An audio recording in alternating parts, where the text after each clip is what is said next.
Well, my friends, how are you doing? Welcome to PMP 2024 Live. It's always a pleasure to be with you, those of you who are on the journey to getting certified to being a PMP. And for those of you who are already certified, I'd like to say a massive congrats to you. Really excited to be able to meet with you once again. So don't be a stranger. Let me know where you're calling from or where you're listening to me from. And for those of you that may have any questions, now's a good time to begin putting the questions in. But the purpose for our meeting today is to once again realign your journey towards PMP exam success. Okay. I know lots of you have plans to get certified in 2024, but it's important that you be focused on the right direction. All right. Because this PMP exam, when you look at it, it's full of content. It has so much information in it. So you need to be focused, my friend. You need to be laser focused on what exactly you're doing at every step of the way. Now, the easiest way is this. Number one, understand Agile. Please understand Agile. I know there are lots of courses out there. They're very heavy in the predictive piece, but they're not heavy enough in the Agile piece. And therefore, when people get on the exam, they don't understand the questions. Let me be perfectly clear about the questions, how the questions are posed. The questions are going to ask you, you are a project manager. It will always tell you who you are. You're a project manager in a project. You're doing this, that, or the other. You encounter a situation. What should you do next? But not just that. In the answers, you very well could have a blend of agile and predictive answers. And it doesn't mean you should choose agile all the time or predictive all the time. It depends on the way the answer is crafted. So my recommendation to you, number one, if you have this book called the Agile Practice Guide, read the book. If you've been for one of my courses and you have Agile book, this one, if you have Agile Principle Raw and Uncut, please read the book. In fact, I mean, you can see the relative size, right? This is great. This goes deep. This brings you into the discussion like from a layman's perspective. So if I were you, you can get this on Amazon. You can get this everywhere books are sold, pretty much this as well. So I would recommend, if you are weak in Agile, beef up your Agile understanding to the point where you know pretty much where the question is going, right? You got to know from an Agile perspective the values, the philosophies, the thought processes, like just vanilla flavored values. Know your values really well, right? Just know through this work we've come to value individuals and interactions over processes and tools, working product over comprehensive documentation, customer collaboration over contract negotiation, responding to change over following a plan. And even though there's value in the items that we just kind of discredited, we value the items on the other side more. That's what you need to be thinking. Then you go over to the principles. Okay. So I'm going to walk you through a little bit of Agile tonight just to make sure you're on that wavelength. When I'm done with Agile, I'm going to tell you what next to do with Agile. And then I'm going to go into the predictive and then the hybrid. So this is probably going to take about an hour. We might be fortunate to get done quicker, but I want us to jump straight into the discussion because there's a lot for me to show you in this world of PMP. And this first piece is a slice from my course that I call Agile for Practitioners. My buddy Roy and I put this together, and it has helped PMPs across the world ace their PMP exam. So I'm just going to give you a quick little slice of Agile for Practitioners tonight. Let's jump straight into a few little introductions. So that's me. That's your buddy Phil. And I got certified in 2005. And since I got certified, I've been helping people across the world come from an engineering background. I'm one of those who escaped, who ran away and went into a different world of project management, trained many organizations, as you can see on the screen, many government entities, and so on. But let's jump straight into why agile. Why agile? I like this quote from Leon Megginson. It says, "It is not the strongest of the species that survives, nor the most intelligent, but the one most adaptable to change." It's all about adaptability, my friend, isn't it? You might recall on page 14 of the Agile Practice Guide, the Stacy model.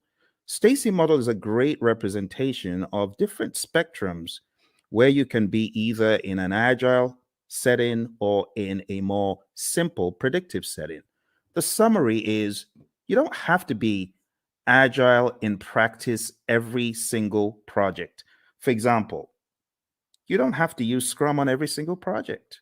You don't have to use Kanban on every single project. Imagine a nuclear plant shutdown.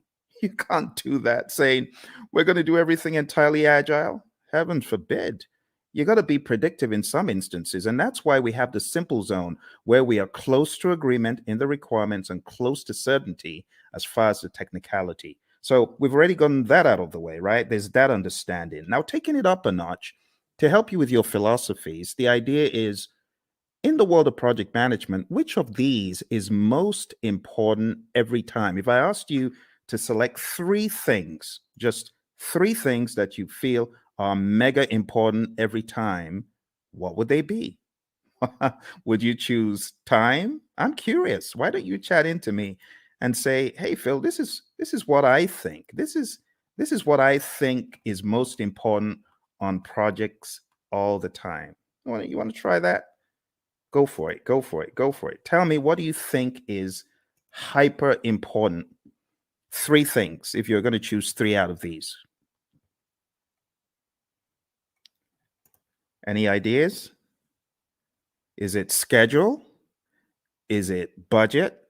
Is it scope? Is it customer needs? Is it quality requirements? Or is it team satisfaction? Which three? Chat into me. I'm waiting for you, my friends. I'm waiting. I'm waiting. Come on, you're project managers, right? So you already know the answer to this, hopefully. Which would you choose? Which would you choose?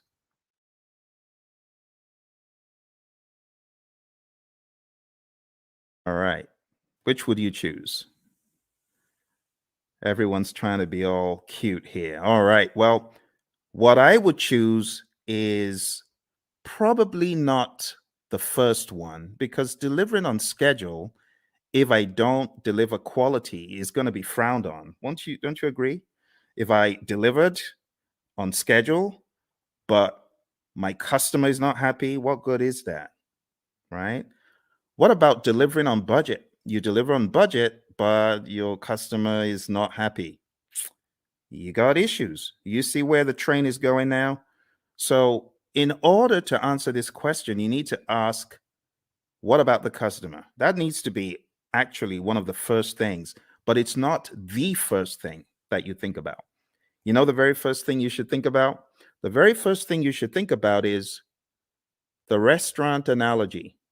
Have you ever been to a restaurant and you made the mistake of being mean to the waiter and they're going back there and you're wondering, oh my goodness, I shouldn't have done that. Who knows what they're going to do to my food? Has that thought ever crossed your mind? Well, it's the same thing when it comes to the world of project management. Because if you are not satisfying your team members, the likelihood is your customer may not be satisfied because the team may not put in their best. But if your team is satisfied, and I'm not talking salary now, I'm just talking being mindful and being empathetic and ensuring that the team has what they need. You know, the Agile Manifesto talks about giving the team the environment and support they need. When you do that, you're likely to have the team meeting quality requirements, delivering on budget, schedule, scope, and the customer is likely to be satisfied. All that good stuff. Okay, so the best answer to this, you know, I don't know if you noticed, this said all plan scope. So you don't have that mindset of, oh, we have to deliver everything. In the world of Agile, no, that's not our mindset. Our mindset is we got to deliver value. It doesn't have to be all the scope. So I was looking for you to choose the bottom three. That's what I was looking for. Just the bottom three: customer, quality, and team. Now, moving on to the next part where we're going to go pretty quick. This is what I was talking about, right? The Agile Manifesto values, which I've already covered, and then the Agile Manifesto principles. I'll just summarize them. Number one, customer obsession. Number two, welcome changes, even late, for the customer's benefit. Number three, deliver working product frequently. We want this to be shorter than 2 months because things change rapidly. You want feedback, you want to put it back into production, you want customer engagement. If it's far beyond 2 weeks, your customer may be disengaged. Number four, business people and developers working together daily. Number five, building projects around motivated individuals. I mean, that's common sense. No one wants to build a project around a demotivated team, right? Number six, face-to-face conversation. Now, this is very debatable because today everyone's on Teams, everyone is on Zoom. So, when it comes to efficient and effective, we got to be careful in 2024. But for the sake of your exam, just go with number six as it's written. Number seven, working product, the primary measure of progress. In the world of Agile, we don't do all those percent completes and statuses, right? In this world, Agile processes promote sustainable development. I call number eight, don't kill the team. The don't kill the team principle. Number nine, continuous attention to technical excellence and good design enhances agility. Number 10, keep it simple, sir. Keep it simple, sister. Number 11, the best architectures, requirements, and designs emerge from self-organizing team. Just leave the team alone. Let them do their stuff. You hired adults. You hired experts. They'll get it done better than when they were meddled with. And number 12, at regular intervals, the team reflects on how to become more effective. They tune and adjust their behavior accordingly. Doesn't always have to be the retrospective. This could be just a way of life, a day-to-day philosophy. And that's the Agile Manifesto. You do really need to know this well before you exam, okay? Now, let's go a step further. There is one more thing in the world of Agile that I like showing, and that is a difference between the predictive thinking, which is encapsulated on the screen right here. You can see in the traditional world, scope is fixed.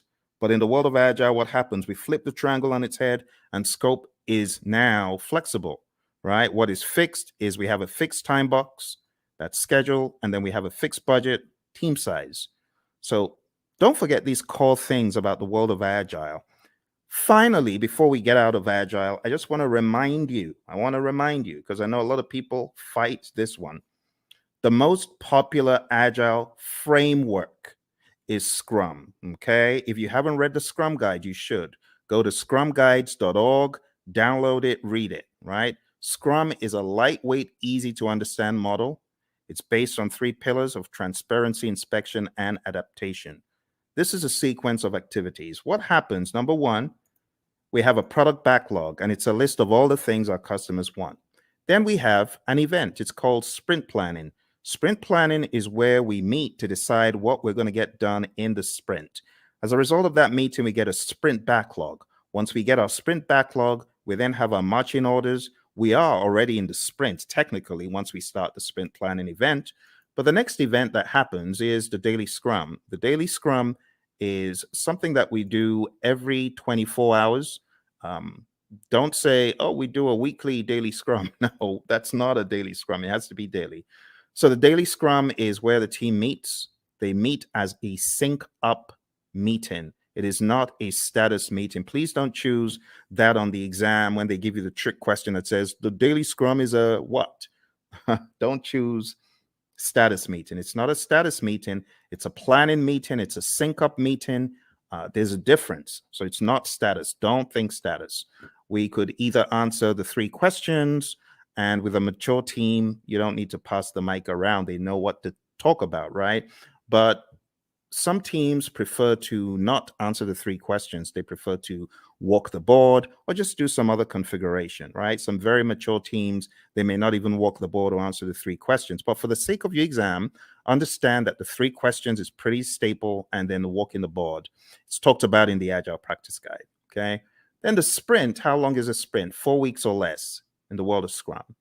In the middle of the Scrum, a lot of teams these days, and I really want to call your attention to a very subtle fact regarding your exam. I'm going to have to go to that book again. And it's a good book, actually. It's not a bad book. It's the Agile Practice Guide. So let's go to the Agile Practice Guide, okay? So looking at the Agile Practice Guide, I want to point out to you that there are a number of things the PMI accentuates on page 50 forward. Okay, so you do need to read PMI's account, because in the Scrum Guide, you don't have any talk about the event called backlog refinement. In fact, in the Scrum Guide, it's looked at as everyday life for the product owner. But in the Agile Practice Guide, it is called out specifically on page 52 in the Agile Practice Guide.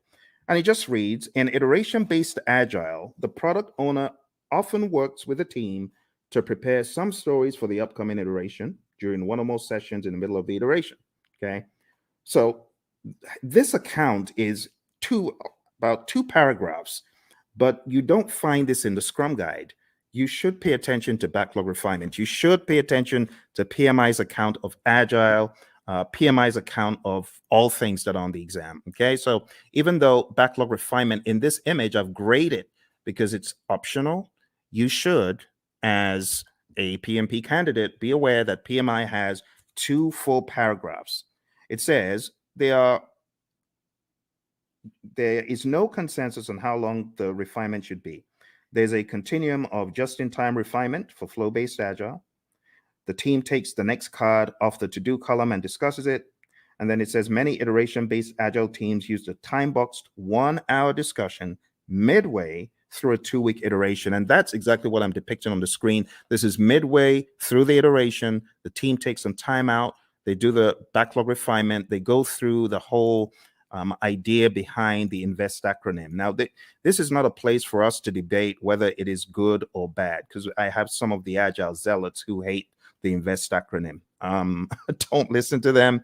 What do I mean by the INVEST acronym? Independent, negotiable, valuable or vertical, estimable, small enough to fit within a sprint, and testable. You want to make sure that your backlog items are indeed ready, okay? Like I said, various schools of thought are against the INVEST acronym, but when we talk about the refinement, when we talk about the definition of ready, it is important you understand and have some sort of guardrail framework to help you.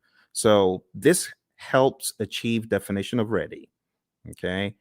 If the story fails to meet one of these criteria, the team may want to reword it or even consider a rewrite. So this is the INVEST acronym. When we say a story is ready, it means ready for us to work on. And in your backlog refinement sessions, you want to work on getting your stories to a definition of ready.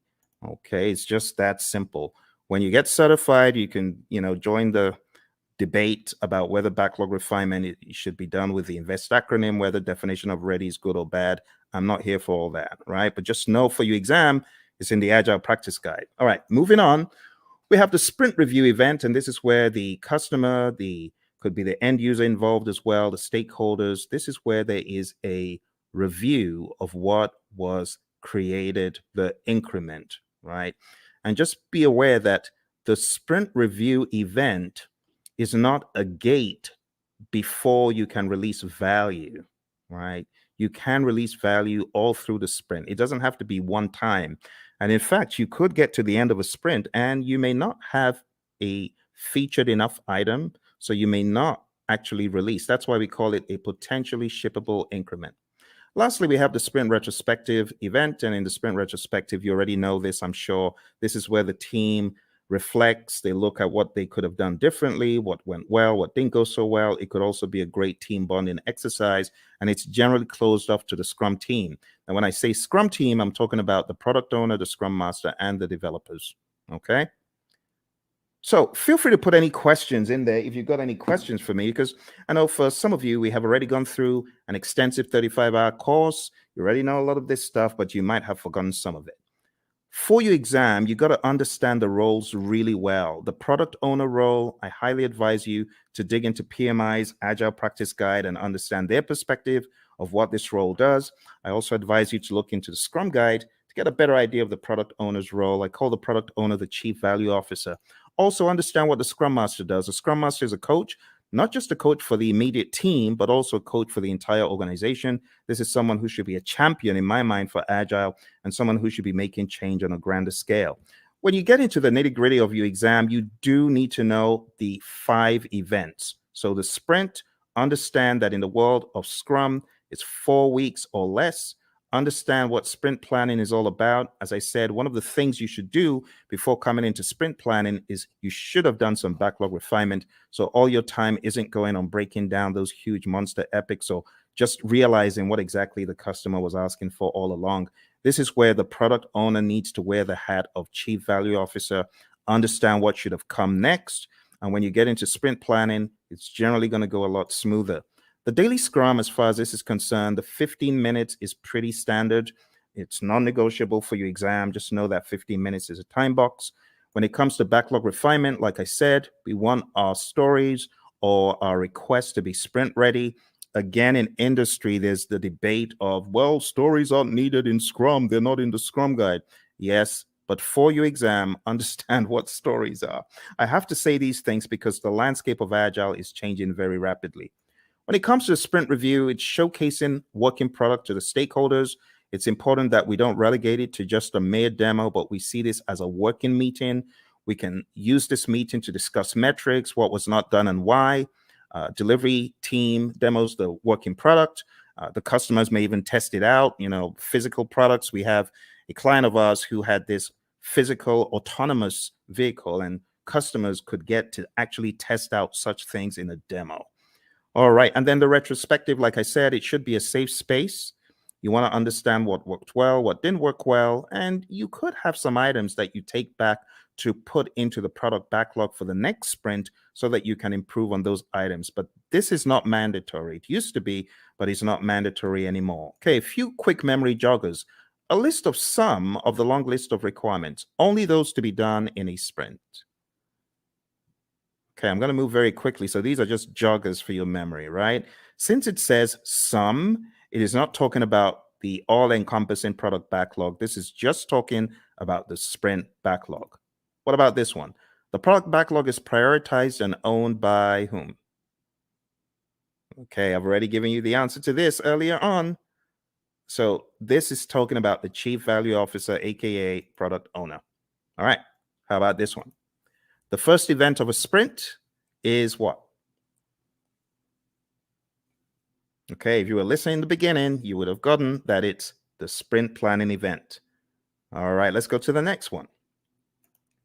The average length of a sprint used in most firms. If you use the world of Agile philosophies in your firm, you probably know the answer to this one. All right, so the best answer to this, my friends, is not the 1 month. I said 4 weeks or less, but in industry, the sweet spot is 2 weeks. All right, let's move on to the next one. The end result of the sprint is known as what? What do you call the end result of the sprint? All right, so I've abbreviated it because I really want you to think. I really want you to be on your toes thinking about, okay, what are we talking about here? So here we're actually talking about the increment. Now, you can eliminate 1, but you're left with 3. It's definitely not the Project Management Institute. So the best answer that I would have expected you to choose is potentially shippable increment, PSI. Majorly because it may not be featured enough. All right, so PSI is the answer to that one. Okay, PSI. Okay. Next one, a daily scrum is what? What is a daily scrum? Is a daily scrum a planning meeting, a status meeting, a phase gate, or resolution meeting? Hey, Lawan. Lawan, good to see you. Lawan is one of our PMP gurus. She's already certified. And Lawan's got some other certificates, haven't you, Lawan? So very nice to see you. Nice surprise. What are you working on now that you're a PMP? Tell me what you're working on. I'd love to know. All right. So the daily scrum, Lawan said it's A, and she's correct. It's a planning meeting. We don't want to think of it as a status meeting. That will be an immediate 0. So don't do that. All right. Next one, priming the backlog and preparing it for the next sprint through discussions and reprioritization actions is what?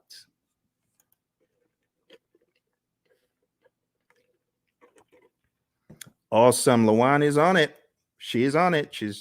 She hasn't forgotten it. Not missed a beat. Thank you, Lawan. The best answer to that is indeed what you chose. The answer is backlog refinement.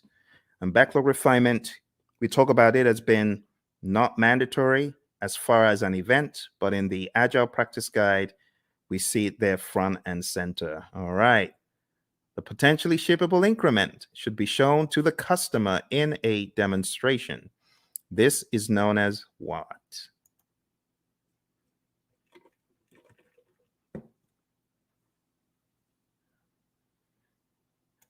All right. So even though we call it a demonstration, it's not just that, but the best thing that we were looking for here is option C, sprint review.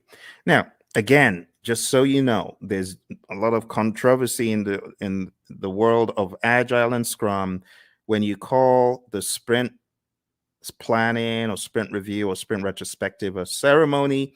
You may get a wrist slap from some of the zealots. I don't care. Whatever. It is what it is. A lot of people call it ceremonies. A lot of people call them, other things. And, that's, it is what it is. Okay, Lawan. Lawan says she's working on her PSM. Awesome, Lawan. I know that you've already taken a lot of Ken Schwaber's PSM pre-test, so just keep doing that. And honestly, his site is probably the best place to be to just keep taking them over and over again, reading the Scrum Guide over and over again, and listen to our audio because we've got audio out there on our channel, as you know.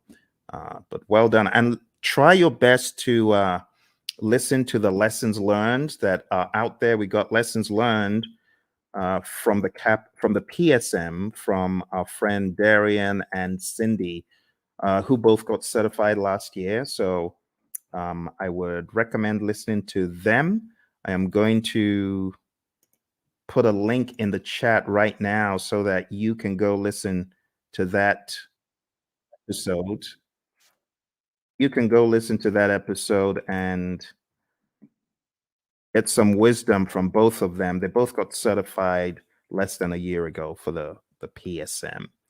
All right, well, let's move on to the next one. The Scrum team should spend time in self-reflection and checking itself for optimization and improvements. This is known as what? Another very easy one. You're welcome, Lawan. All right, another very easy one, very easy. Obviously, you know what we're talking about here. We're talking about the retrospective. Brilliant. All right, another thing that you should be aware of is just the terminology when we go through the product backlog. We have different terminologies. We have the product itself. We have the epics, features, stories, and tasks. And I just use a silly little mnemonic. I just say Phil eats fries sometimes on Tuesdays. It's my mnemonic. You can use that to remember. And here's an example of how the backlog could be broken down, right? Epics, huge chunks of functionality. Features, a group user stories together for release. It's a sensible way of releasing stuff, release like stories. And then we have tasks, which are not in the product backlog, by the way. At best, these would be in your sprint backlog, but you have a lot of mature teams who don't even put that level of stuff into their backlogs. So at the end of the day, you would have a breakdown that looks something like this, right? You would have the product broken down into epics. Here's an example of PBIs for a website, and I will zoom in so you can see the intricacies here. So it looks very much like a work breakdown structure, but don't get it twisted. It's not a work breakdown structure. This is a product, right? Product breakdown. It is not a work breakdown. Okay, so this is the general idea. epics, feature stories. You can see we have the core website functionality broken down into the UI, and then that broken down progressively into more levels of detail until we get to a task level. Okay, and then here you can see the UX, content and user experience broken down into smaller pieces as well. Those would be at the feature level, and these story level, ultimately the task level. And we don't want to make this a religious thing you do in the world of Agile. It's not. It's just logic on how you break down your backlog, right? So your product backlog, you have big boulders, big chunks. Here's the general idea. When you're working on your product backlog, it's like an iceberg, right? You got this big old iceberg at the bottom. You got to break the iceberg into smaller pieces. And those smaller pieces, that's what floats up to the top. And that's what gets done. If the product owner, of course, is thinking properly, that's what should happen first. Okay. The next big difference that I want to point out is the difference between the definition of ready, which we talked about earlier. Go listen to it if you didn't. And then the definition of done. Definition of done is an agreed upon set of items that must be completed before an increment is considered complete. Do not mix this up with the acceptance criteria at the back of the card. The acceptance criteria, of course, could be one of the items that we are looking to be complete, looking to have met the requirements. But at the end of the day, the definition of done is not just one thing, it's a number of things. And it's on a case by case basis, depending on your industry and depending on your unique situation. But just remember that the definition of ready and the definition of done are different things. What drives Agile is a concept of value delivery. So you want to make sure you're delivering value to your client. Value should be the number one thing. Another thing that we joke about in our class is the concept of food, because we know people love food. But imagine if you went to a five-star restaurant and you wanted the dessert and someone said, no, you can't have the dessert. You got to eat the greens. Well, as an adult, you can appreciate that. But what if you were a kid? You wouldn't. In the same token, our customers, they have things that are near and dear to them, like dessert. And we say, give them the value they want first. Don't withhold the value from them because they won't be happy if you withhold the value from them. If you gave them the value, then they understand you get them, right? You totally get them. So how do you order the backlog? The different ways of ordering the backlog, but one of the philosophies is to understand the concept of doing the big, hairy, audacious things first, right? The high risk, but high value. So always think, what is high risk? What is there a high risk and a high value on in this project? If there's a probability that you won't get a high value item done, that could be bad. So what should you do? This is just basic project management common sense. Do the riskiest stuff first. And if you do the riskiest stuff first, there's a likelihood that you will at least get them done. If you don't do the risky stuff first and you do it last and then you don't get it done and the time box is over or the number of iterations you promised is over, that's no good. So we often say high risk, high value first, low risk, high value next, low risk, low value next. And then why do you even want to do those in the top left quadrant? Why do you want to do high risk, low value? It doesn't make sense. There's so much risk in it. Low value, it could actually tank the entire project. All right. So we're not saying this is the only way to think, but we're saying start off by looking for the high value stuff and then look for the riskiest of the high value stuff. There are other instances where you could prioritize based on other items such as urgency, cost of delay, weighted shortest job first. There's so many things you could think about.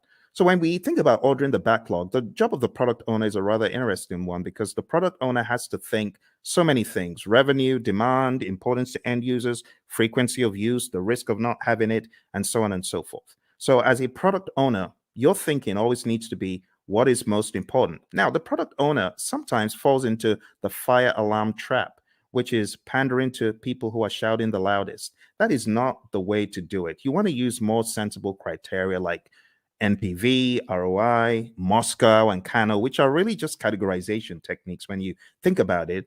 Weighted shortest job first could be another one, and the risk-adjusted backlog, the concept of the risk-adjusted backlog.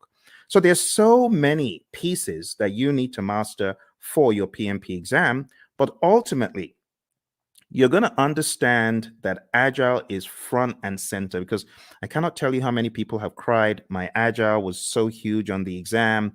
I was not able to answer the questions quickly enough. It took me such a long time to read them and things like that. So you got to be ready. Scrum is definitely the big number one framework for the world of Agile for your exam.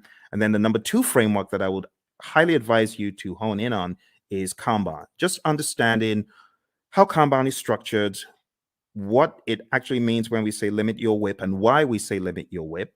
Understand what a board could look like when you have the whip limits up top there.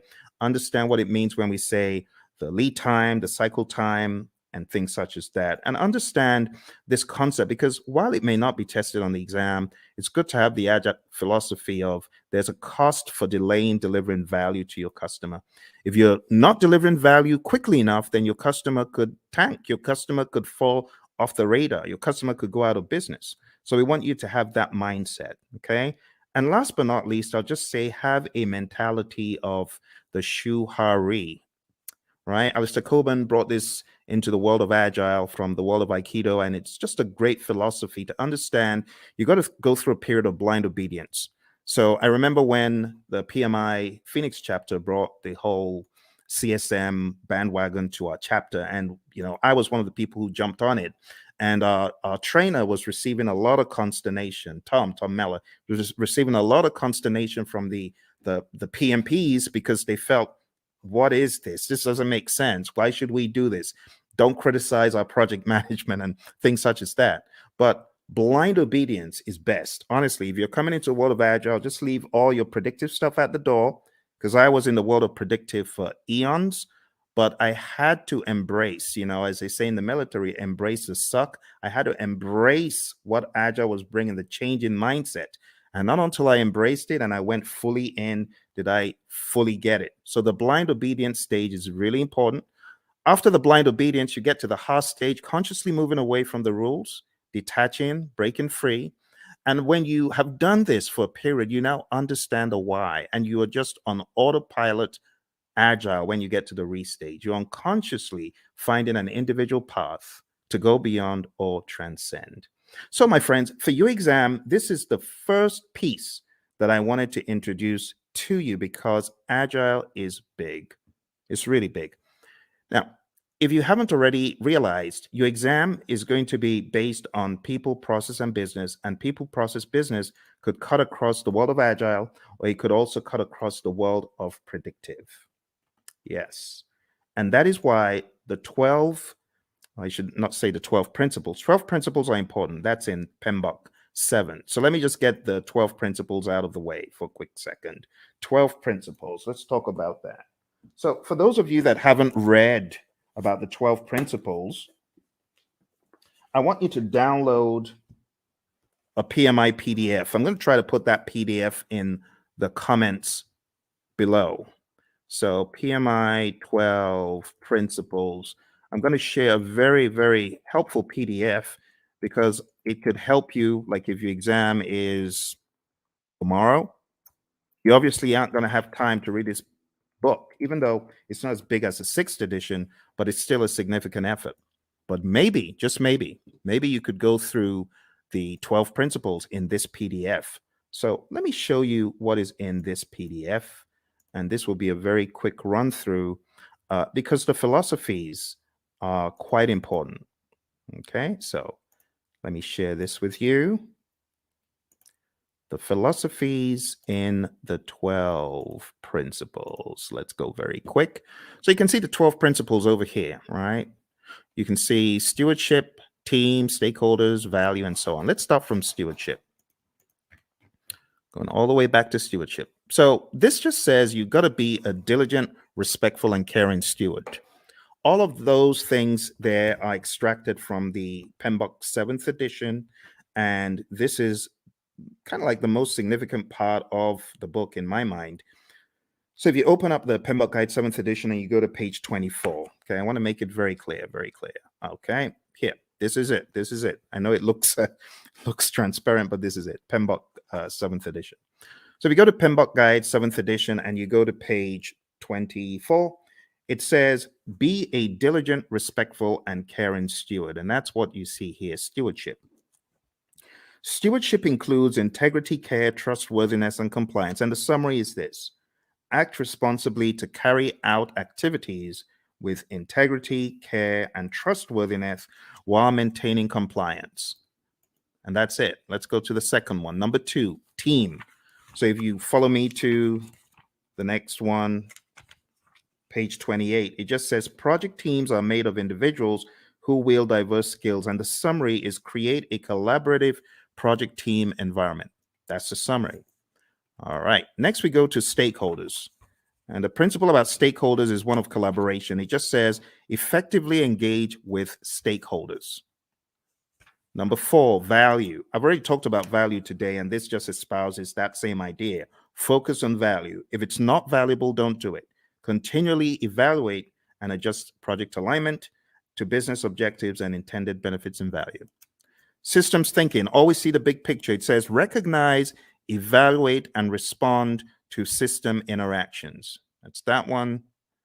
Going over to leadership. Leadership is all about being bold, taking those leadership decisions, making them, it says, demonstrate and adapt leadership behaviors to support individual and team needs. So here, I would say definitely know the Hersey-Blanchard model, the 5 stages of team development, things like McGregor's theory, Herzberg, Vroom, McClelland, all those, you should have an idea about those. But understand that leadership is all about influence. There's a difference between leadership and authority. You got to know that, okay? Even in the power interest grid versus the influence impact grid, there's a difference between power, authority, and influence leadership, okay? You got to remember that. So demonstrate leadership behaviors. Moving on to tailoring. Tailoring, it says, tailor based on context. The summary is you cannot throw the entire PMBOK guide or guides or process group or practice guide at every single project. All right, next one is quality. It says build quality into processes and deliverables.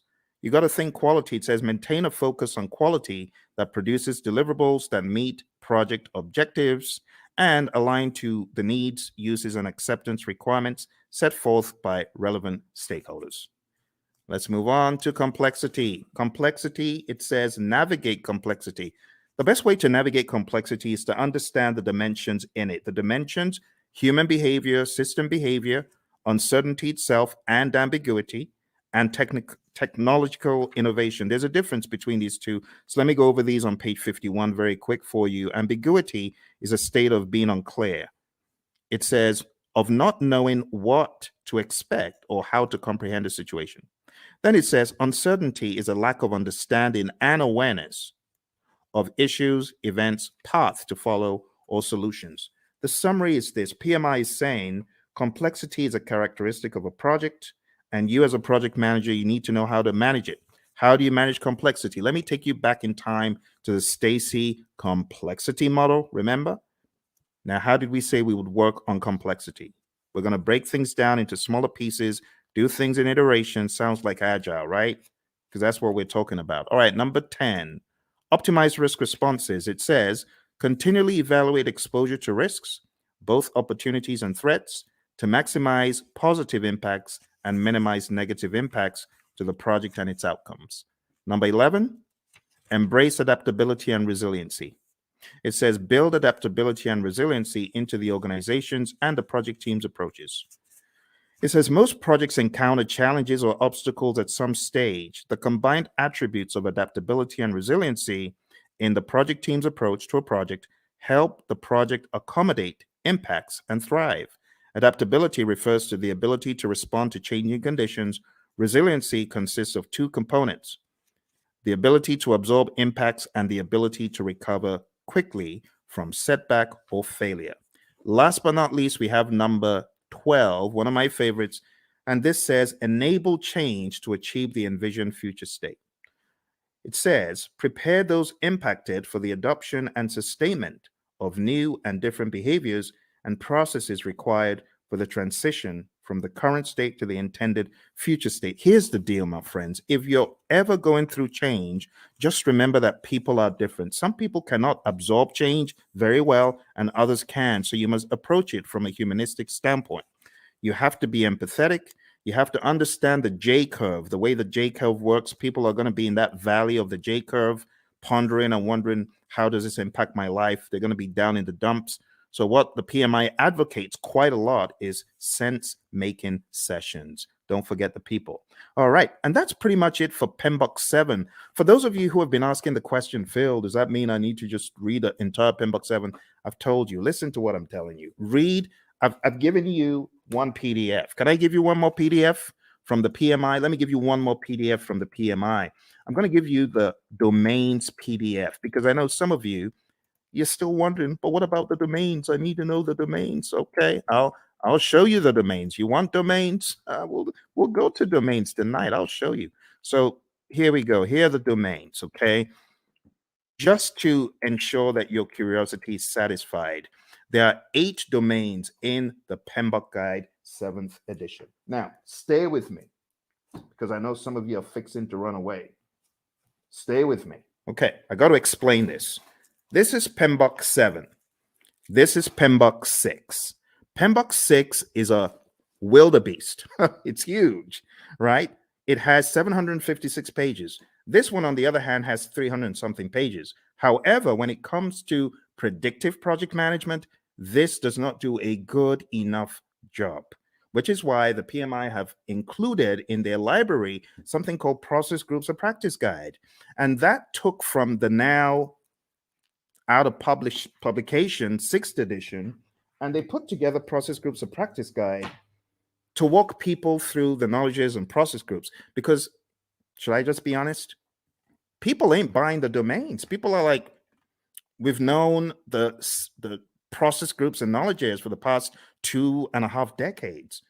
Why are you giving us? It reminds me of the Israelites. Why are you giving us this stuff to eat? Why are you giving us PMBOK 7 to eat? So let me show you the summary, okay? Let me show you the summary. Here is the domains, okay? I've put the domains in the chat. Now let's share the domains very quick. Now, I'm going to read for you from the PMBOK Guide 7th edition, and hopefully you will not ask me this ever again because I feel it's not a very good use of our time, but I know some of you are curious. So let's go to page 7. And another thing about this book is it has 2 sets of pages. You have page 1 in the side where you have the principles, and then you have another page 1 where you have the domains. But let's talk about the domains. Listen carefully. It says, a project performance domain is a group of related activities. That's the difference. It did not say a group of processes. You get it? A group of related activities that are critical for the effective delivery of project outcomes. Project performance domains are interactive, interrelated, and interdependent areas of focus that work in unison to achieve desired project outcomes. There are 8 project performance domains. Number 1, stakeholders. Number 2, team. Number 3, development approach and lifecycle. Number 4, planning. Number 5, project work. Number 6, delivery. Number 7, measurement. And number 8, uncertainty. Let's go through them hyper quick. Stakeholders is all about your care for your stakeholders, understanding that you need to effectively interact with them. In other words, you need to manage the engagement. The team domain is all about caring for the team, team health, and team optimization. Development approach and life cycle is all about selecting the right development approach. Is it going to be agile? Is it going to be predictive? Is it going to be incremental? Is it going to be agile? And then going down into the smaller silos, is it going to be Scrum? Is it going to be Kanban? Is it going to be TDD? Is it going to be ATDD that we use here, right? And so on and so forth. Planning is all about planning the project. It's that simple. Project work, as it says here, addresses activities and functions associated with establishing project processes, managing physical resources, and fostering a learning environment. Watch this. Project work is associated with establishing the processes and performing the work. Boom, performing the work. That's the direct and manage project work process and everything connected to it. So just think executing. The next one is delivery. This just makes sense. You create a product, service, result, feature, function. It needs to be delivered. And that's what you're doing in the delivery performance domain. It addresses activities and functions associated with delivering the scope and quality. You see those two? Scope management, quality management. I told you were not missing anything. That's what these domains are all about. The next one is measurement. Now, this one, I must say, is a worthwhile inclusion in the dialogue, because a lot of times you have individuals who are measuring stuff and their measurements are probably not sensible. For example, a company my buddy Roy worked with, the company said to the testers, we're going to reward you if you find bugs. The more bugs you find, the more rewards you get. So these people aren't stupid. Of course, they had friends who were developers. So the developers started cranking out some soft bugs, not really malicious bad bugs, just soft bugs that will get their buddies a reward. What a ridiculous metric to measure. So don't measure the wrong thing. That's what this is telling us. Measure sensibly, and also be aware of the vanity metrics phenom. Don't fall into the trap of vanity metrics. Actually, the PMI has a very good breakdown of why you should be very particular about metrics. It says on page 96, we have leading indicators and lagging indicators. So be aware of what you're measuring. Is it a leading indicator predicting changes or trends, right? Leading. In other words, the metric is smart. The metric tells you what is about to happen before it does. Or we have lagging indicators. Now, lagging indicators, I'm not saying they're dumb, but they measure deliverables or events after the fact. Okay, so leading indicators, that's your magic right there. Lagging indicators, not bad. They're still helpful, but it's after the fact. And it says what to measure. You got all sorts of things on page 98, which is a good breakdown of what to measure. We go into the concept of baselines, business value, net promoter score, mood chart. I would highly advise at least understand some of the basic metrics in project management just in case they come up on your exam. So benefit cost ratio or cost benefit ratio, NPV, net promoter score, which is a measure of how happy your stakeholder is or willing to recommend your products or services to others, mood chart, and what else? That's pretty much it. There's some very good stuff here. So if there's one of the domains that I am excited about, I think it's this one. This is definitely value to the project management narrative. On page 112, we have my favorite, the vanity metric, a measure that shows data but does not provide useful information for making decisions. Has someone ever told you to gather data and measure stuff that is just worthless? You know, for example, measuring page views of a website is not as useful as measuring the number of new viewers, because you could have had one viewer go in there 1,000 times, if you get what I mean. So just that whole idea is what we talk about in the measurement domain. Last but not least, we have the uncertainty domain. And it just says projects exist in environments with varying degrees of uncertainty.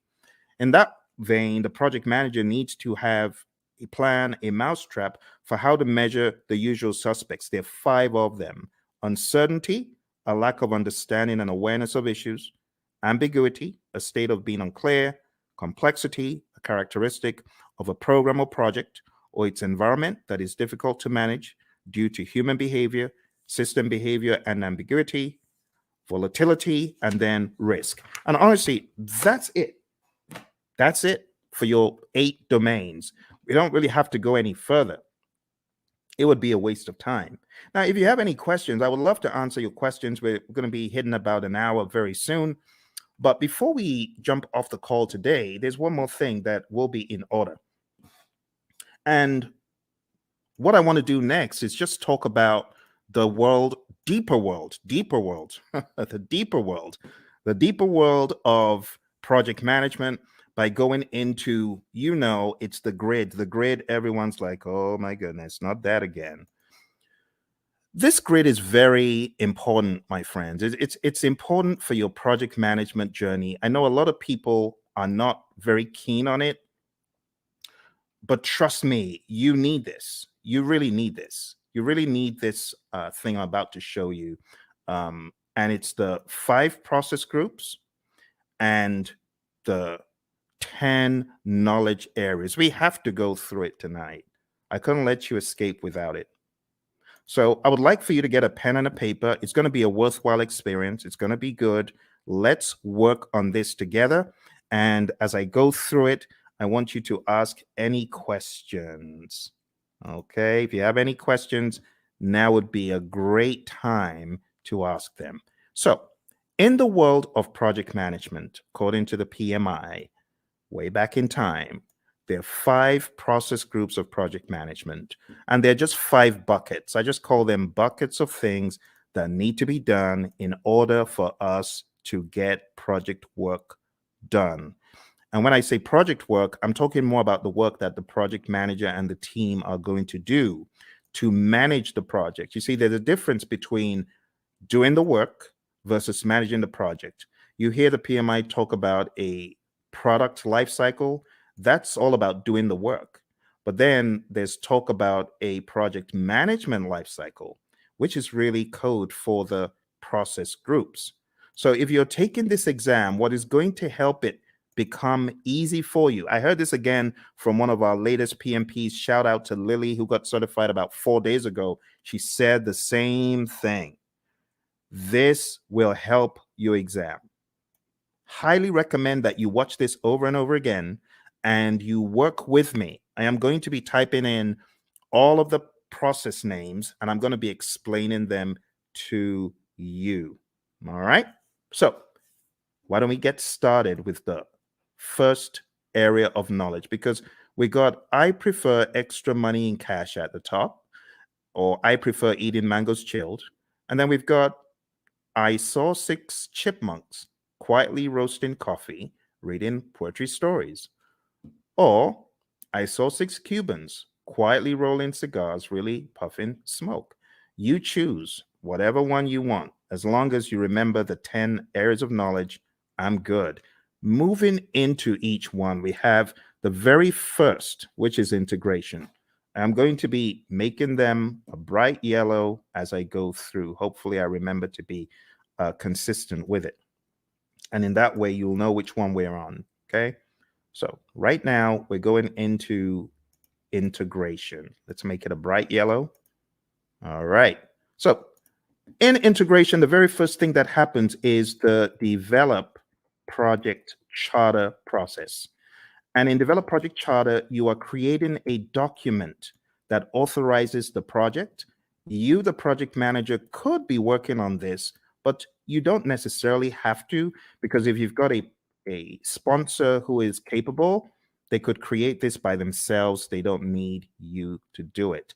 But other times, they may ask you to do it. In fact, in a lot of companies, the project manager creates the charter, the sponsor signs off on it. So you have to understand that dynamic. All right. Next, going over to planning, the next thing you do in integration is you develop the project management plan.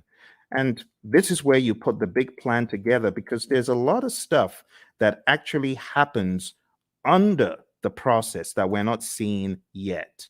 There's stuff that happens under integration, and all of that rolls up, technically speaking, into integration at the end. We'll talk about that progressively. Next, going into executing, we have the direct and manage project work process. This is where the work is being done and the major output is a deliverable. So think about it.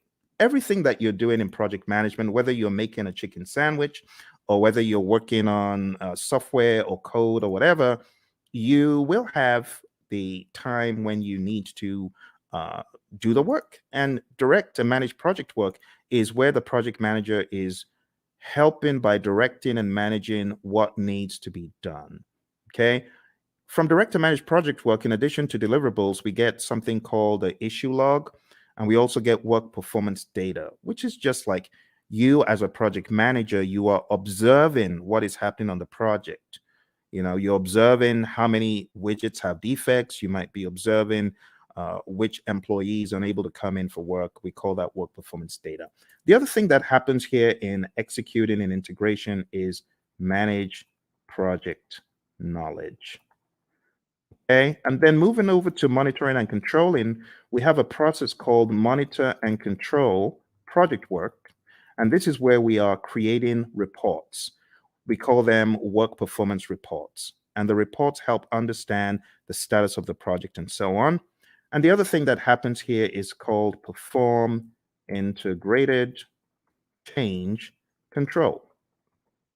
And this is where you are reviewing the change requests that come in. The change control board is also involved. So you would review the change request as it comes in. If the change request is not in formal writing, you are encouraged to put it in formal writing. And then you review it, you do an impact analysis, and then you send that information to the change control board, and they can review the change request and decide whether it's going to be done or not. And then in closing, we have the close project or phase, process, close project or phase. And this is where you close out either a phase in the project or the project as a whole. Now, what I want to do right now is just comb through them in a little bit more depth. All right. We get a project charter from here, develop project charter over here. From develop project management plan, we get our project management plan. From direct to manage project work, we get our deliverables. From manage project knowledge, this is where we do our lessons learned. We get a lessons learned register. From monitor and control project work, we get our work performance reports. From perform integrated change control, we get our approved change requests. Remember, we could also say the change log is technically an output from here. But remember, your exam is not based on all these inputs, outputs, and stuff. They just help you understand the flow. It is important for you to understand the flow, my friends. And then we have close project or phase. So closing out the project or a phase in the project. This is where we have a final product, service, or result transition as an output. We also have a final report as an output. Okay. Now, these are not just random words that I made up.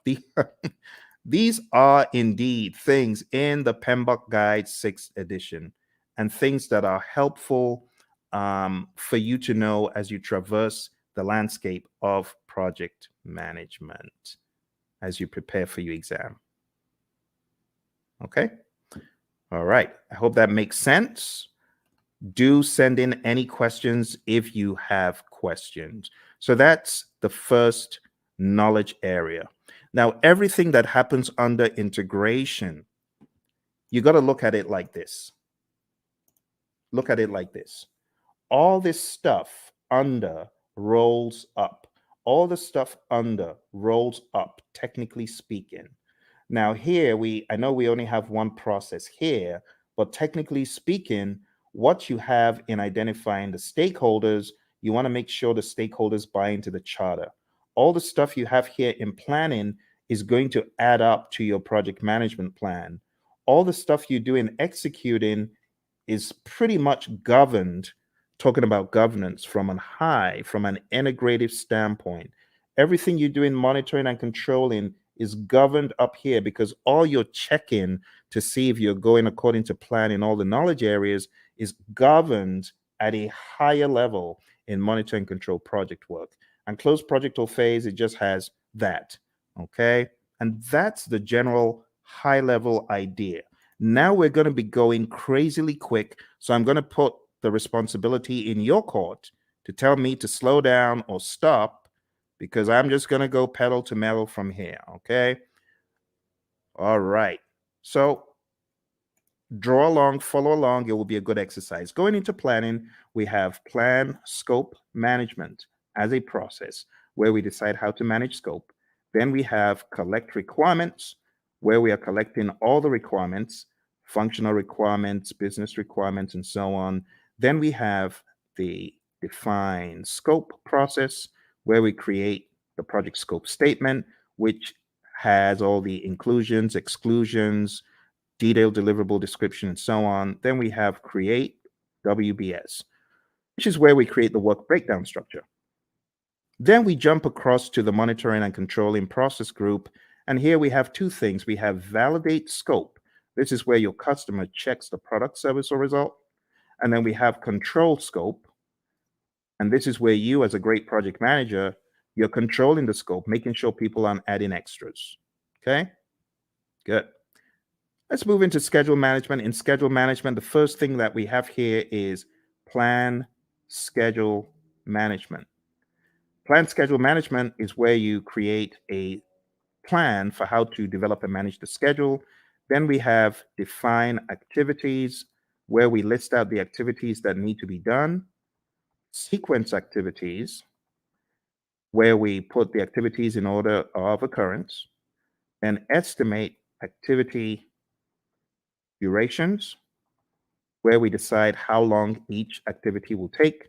And then we have developed schedule, which takes everything into account. And voila, we have our final schedule, right? We also from here have our schedule baseline. Just to make sure you understand the difference, There's a difference between having a project schedule, which is a live and breathing schedule that you update just sensibly as a project manager, versus the schedule baseline, which is a particular version of the schedule etched in stone. So there is a difference between the schedule baseline and the project schedule, and it helps to know that. Last but not least, on the other end of the spectrum, we have control schedule, and this is where we ensure that our schedule is going according to plan. Okay? Be sure to ask any questions. If you have questions, I will be moving a lot quicker from here. Going into scope, we have three things we do. Three things in planning and one in the monitoring and controlling section. Here we plan cost management, and that's where we plan how to manage cost. Then we estimate costs. We estimate the cost for each line item, each task. Then we have determine budget. And this is where we roll all the task costs to a final total amount. And then lastly, here we have control costs. And this is where earned value lives. Now, when I say where earned value lives, this is where we use the earned value metrics. The earned value metrics could help us see trends where we're likely to end up, or previous performance across schedule and cost and even scope. Just remember for your exam, you need to remember SPI, CPI, CV, and SV. You need to remember that they all start with EV. They all start with earned value, right? That's an easy way of remembering. If it's a variance, what do? You subtract. If it's an index, what do? You divide. So that's another quick tip. And then if it's schedule, then if it's schedule performance index, plan value is the other thing. If it's schedule variance, plan value is the other variable. If it's cost related, actual cost is the other variable for cost performance index and cost variance. Okay, so let's zoom into that for the sake of those who may have forgotten. The big thing for your exam is really knowing what does SPI mean if it's 0.4, or what does CPI mean if it's 0.4. Anything less than 1 is bad for the indices, right? Greater than 1 means you're doing better than projected. Anything less than 1 is bad. Equal to 0 means you're equal to 1, I beg your pardon, for the indices means you're right on target. For the variances, if it's 0, it means you're on target. So if you have a 0 variance, that's good. If you have a negative variance, that's bad. If it's greater than 0, like if you have even a $5 cost variance or schedule variance, that means you are actually better than planned. Okay, so those could help you in your recall for the exam. I'm going to put them over here. I'm going to make them a little bit smaller because they're not really a process. It's just something to remember. All right, let's go over to quality. So in quality, we have plan, quality management, and we have manage quality, where we are actually carrying out our quality audits, manage quality. And last but not least, we have control quality. And in control quality, this is where we are actually checking the product, service, or result. Okay. For those of you just coming, we're doing an end-to-end coverage. It's a very rapid means for you to catch up on the PMP. Once this live stream is over, it is likely you will not see the video, because the video will be pulled down. You won't see this video once it's over. So if you know you're not able to stay, unfortunately, you will not see this video afterwards. All right, let's come out. Let's go back in. All right, there we have it. So we've got plan quality management, manage quality, and control quality.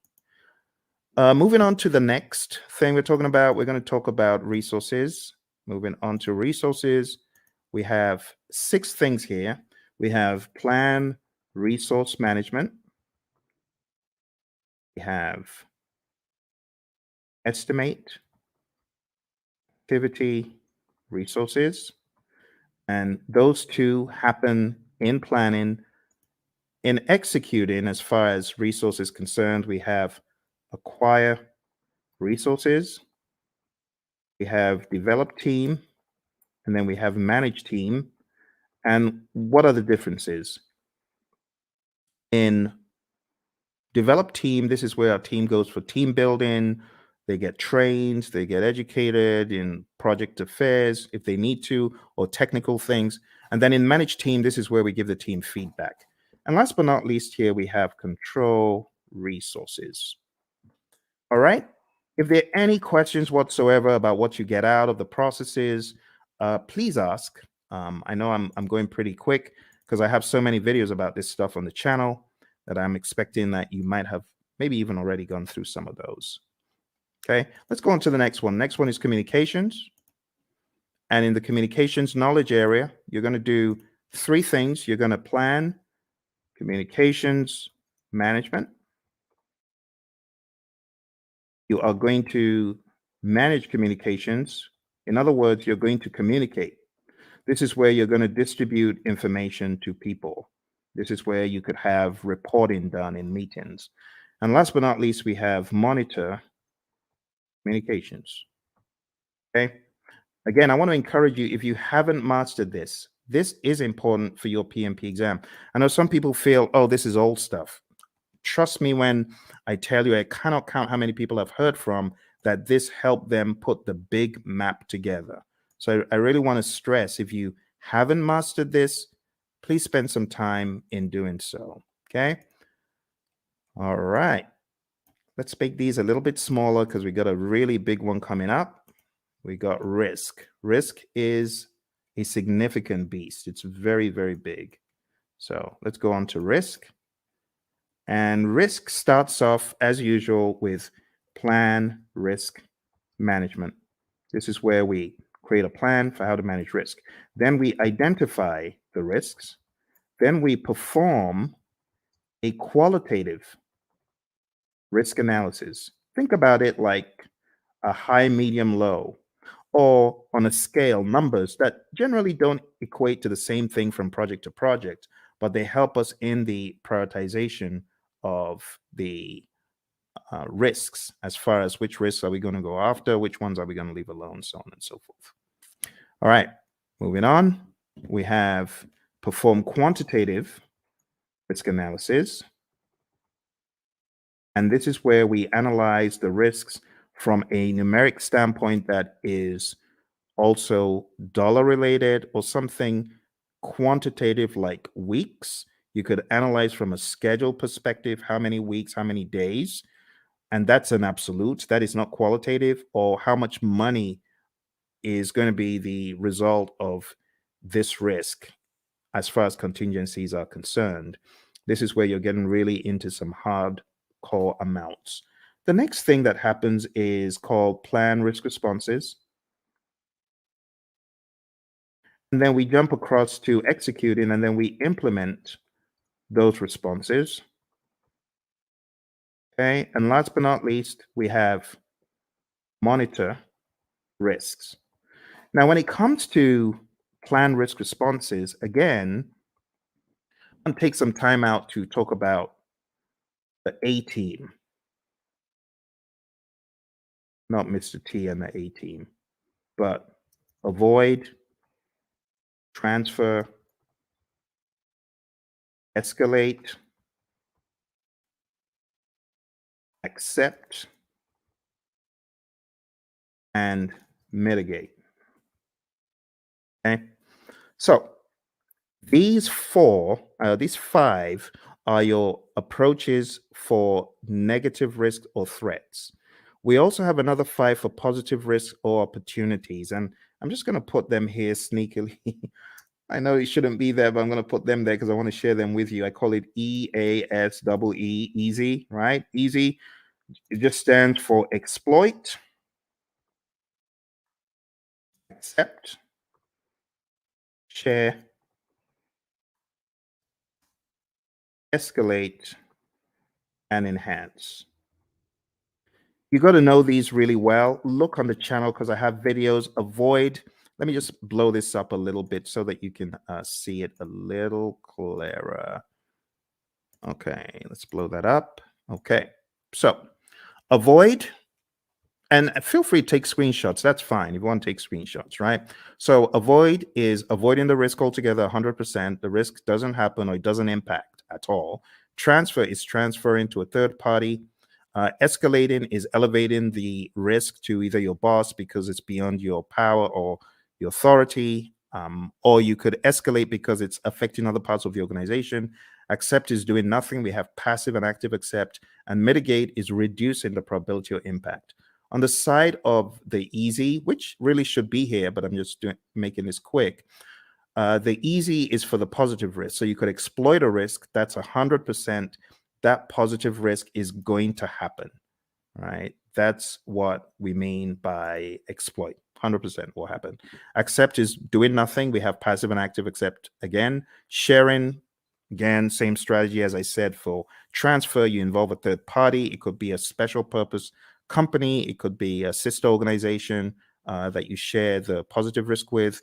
Escalate, again, escalating it to a higher power because it's beyond your project or because it's beyond your power. And then enhance is really just increasing the probability or the impact of the positive risk. All right, so that's risk, my friends. We are going pretty quick here, and we are going to be done before you know it.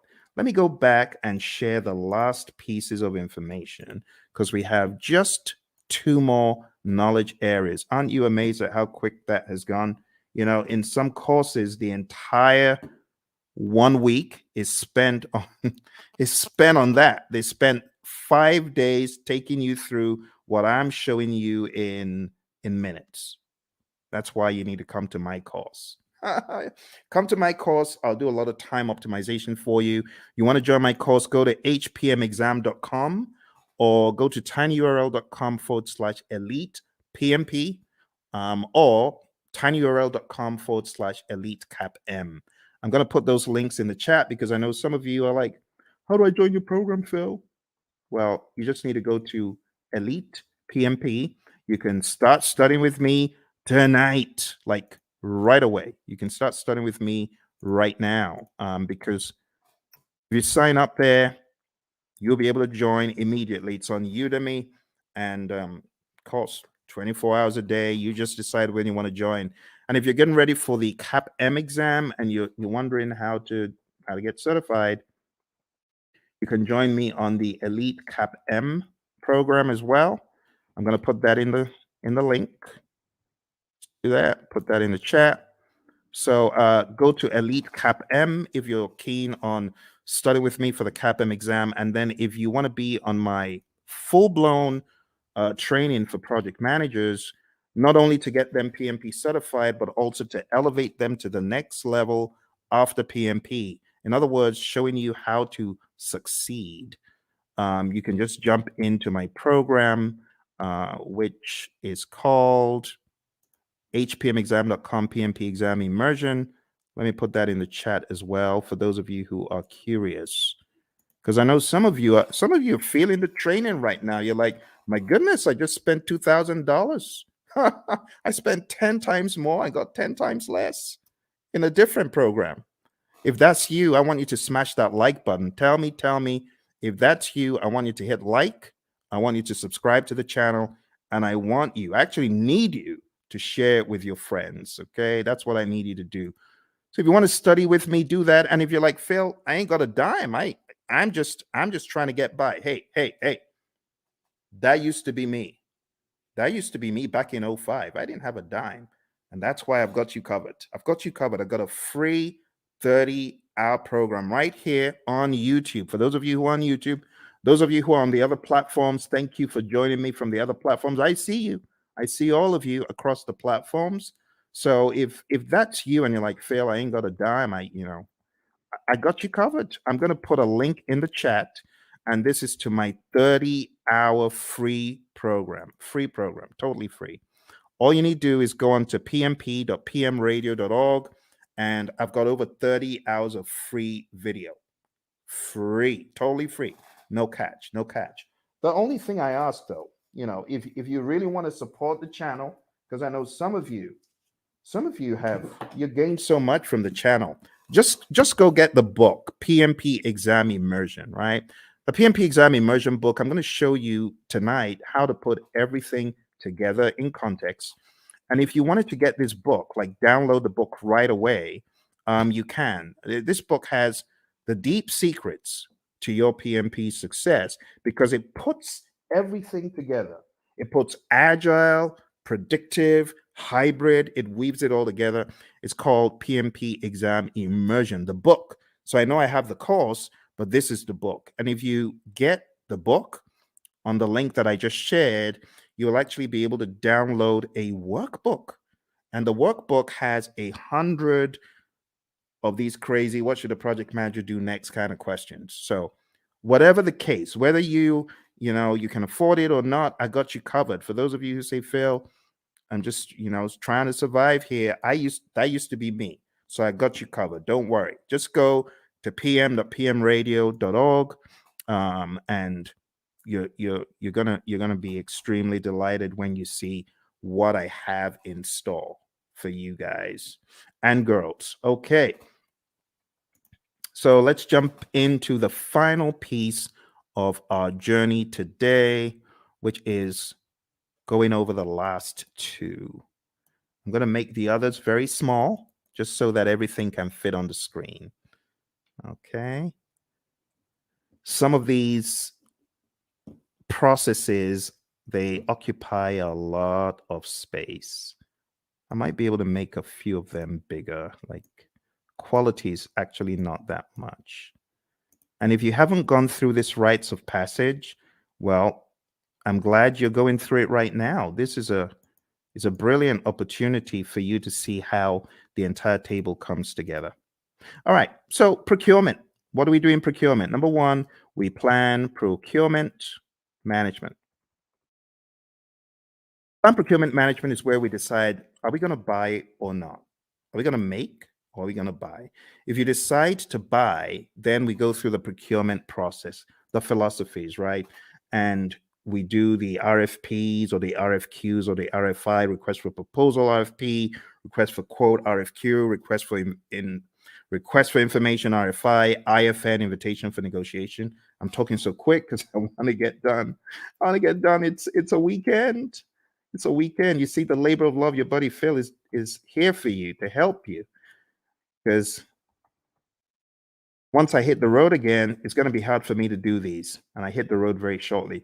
All right, conduct procurement is where you take a look at all of the proposals that were sent in and you select one or two, you award a contract, and then control procurements.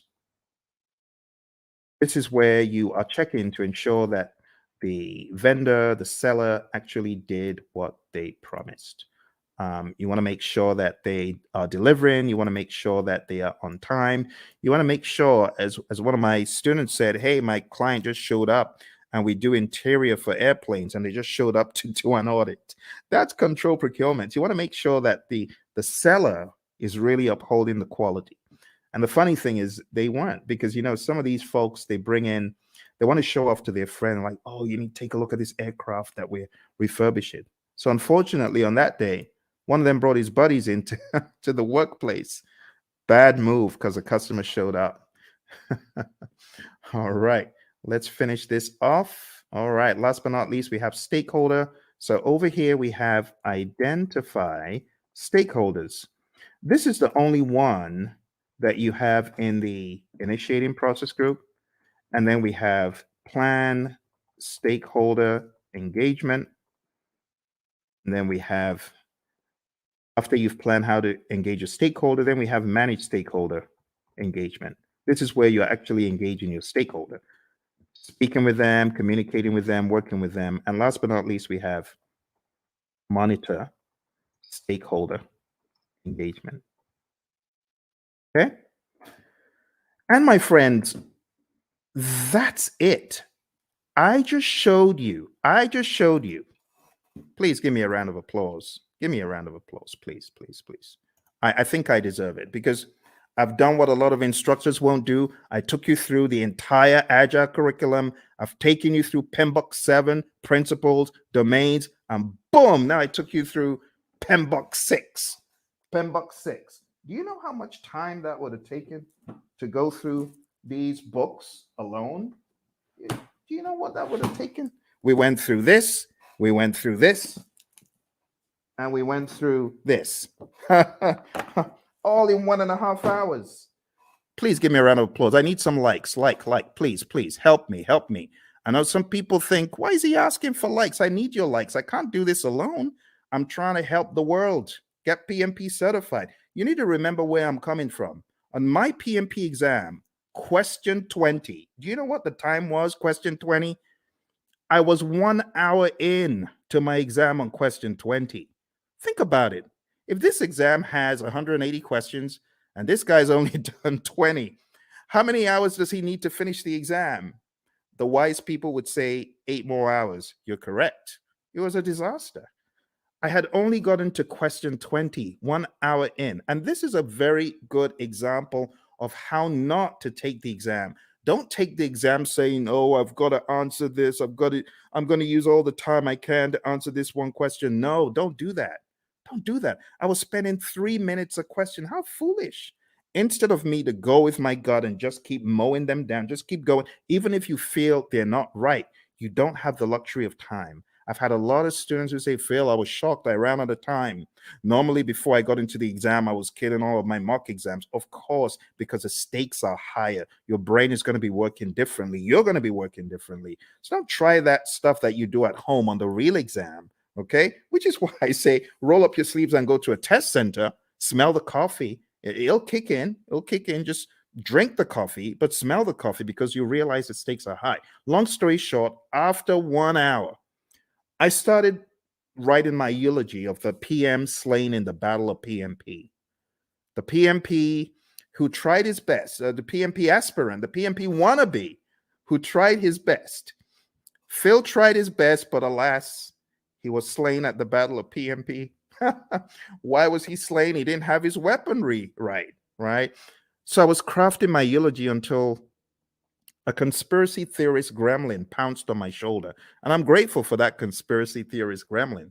And the gremlin said, the PMI is looking at you from behind the scenes, and they can see that you got all the questions wrong, and they're giving you more of those questions. You got risk wrong, and they're giving you more risk. You got schedule wrong, they're giving you more. Why don't you go to the back of the exam? It was a crazy thought, but this is what got me out of the exam alive. I jumped all the way to the back of the exam. Back in those days, you could move backwards and forwards between all the questions. And back in my day, there were actually 200 questions. So I went all the way to the back and I started doing the questions from the back, from the back, from the back. Truth be told, hey, use this. Use this as the fire escape. For me, it was the fire escape. I started backwards and I realized the questions were easier from 200, 190, 180, 170, 160, 150, 140, and just kept doing the exam backwards and it was easy. Then I got to a pocket of difficult questions. It's like these question writers are like fiends from the pit. They know where to grab you and they just, boom, dollop a boatload of hard questions. And it's like quicksand. Don't be moved by that. You can jump over the quicksand, or you could just do C, D, E, C, C, C, whatever the options are, but don't get stuck in the quicksand. I didn't get stuck in the quicksand. Kept mowing them down. I think I had a pocket of difficult ones in 120, kept going back around 70 something, difficult ones around 50. I didn't care. I was just mowing them down, doing my best. And then I got back to question 20. And guess what the time was? 3:55. Pretty much I had 5 minutes left. And the question is, am I going to start changing stuff or am I just going to end the exam? Took a deep breath. Boom, end the exam. And then the screen goes blank. You've been selected for a survey. We would like to find out, did you enjoy your exam experience? Was it clean? Did you like the staff members? Oh my goodness. Now I have to go all the way through this ridiculous survey saying, I liked it, I didn't like it. But remember, the conspiracy theorist gremlin is saying, Phil, you got to say you like it, because if you said you don't, you're going to fail. So what did I do? Yes, I liked it. It was good. It was clean, even though it was dingy and dim lit. Everything was good. It was good. It was good. It was good. Then press the end button and the screen goes blank for like an eternity. Congrats. You've passed the exam.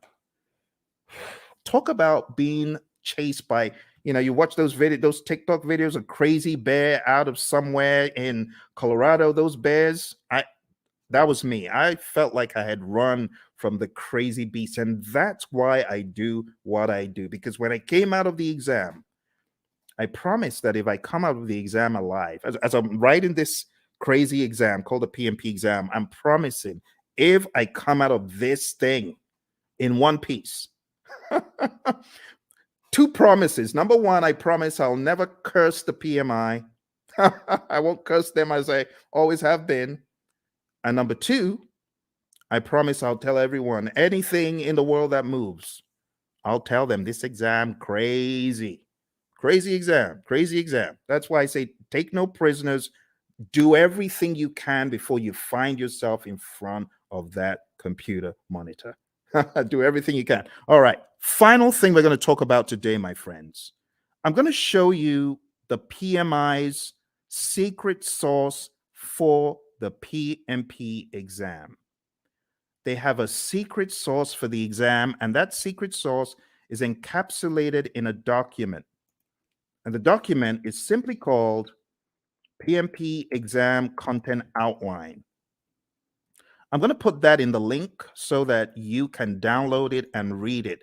I'm showing you where all the treasure is buried tonight, my friends. You know, like I said, I'm hitting the road again. I don't know when next I'm going to be able to do this. It's going to be a while. Here we go. Here we go. That is the PMP exam content outline. And I'm going to go over the outline with you, but I'm not going to do it the usual way. I'm going to do it differently. I am going to do it very quickly by going through my special roadmap. It's a roadmap I created for the PMP, and it cuts off, I would say, about 10 hours. It cuts off 10 hours from the curriculum because it's very rapid and effective. Are you ready? Let's jump into it. Let's jump into it. Here we go. Here we go. For those of you that have been on since we started, thank you very much. I hope you're finding value from it. Your exam is going to have people. 42% of the exam is people, 50% is process, 8% is business. And then you can slice that across 50% agile and hybrid, 50% predictive. Okay? So what am I trying to say? I'm trying to tell you agile is a beast, a big old beast as big as predictive. Here's the breakdown one more time. See that? So pay close attention to the process domain, but don't forget, you could slice these into 21 for people, 21 agile and hybrid, 21 predictive. For process, 25 agile and hybrid, 25 predictive. For business, 4% agile and hybrid, 4% predictive. That's the general idea. Okay. Let's go into the people domain very quickly, and I'll just try to wrap it all up. Okay. Number one, I have changed the order from what is in the outline that I sent you. In the outline, it starts off with manage conflict, and then it goes into lead a team and so on. But I'm changing it because I want you to get the flow. The flow doesn't make sense in the outline. I want you to get more of the flow from a time perspective. So number one, what I want you to think about first is building a team. You build a team, and then you begin to define the team ground rules, do's and don'ts, and acceptable behavior. And then you begin to lead a team. You know, my mentor, John Maxwell, he says a true measure of leadership is influence, nothing more, nothing less. You're going to lead the team to success. You're going to help the team understand what to do on the project. Leadership is all about example as well. The Hersey-Blanchard model is also a very good one to talk about here. If you haven't heard about the Hersey-Blanchard model, this is it. The thesis of the Hersey-Blanchard model is you need to be a situational leader. You can either be in a directing mode, depending on the individual. This is where you give low support and more direction, or in a coaching role, or in a supporting role, giving more support than direction, and in a delegating role where you just know the keys to the kingdom are safe with this dude, this girl, because they've proven themselves time and time again. But you don't always stay in one quadrant. You move around depending on the individual and the circumstance. With someone, you could have a delegating approach, but if you change the environment, you may need to have a more directing approach with that same individual.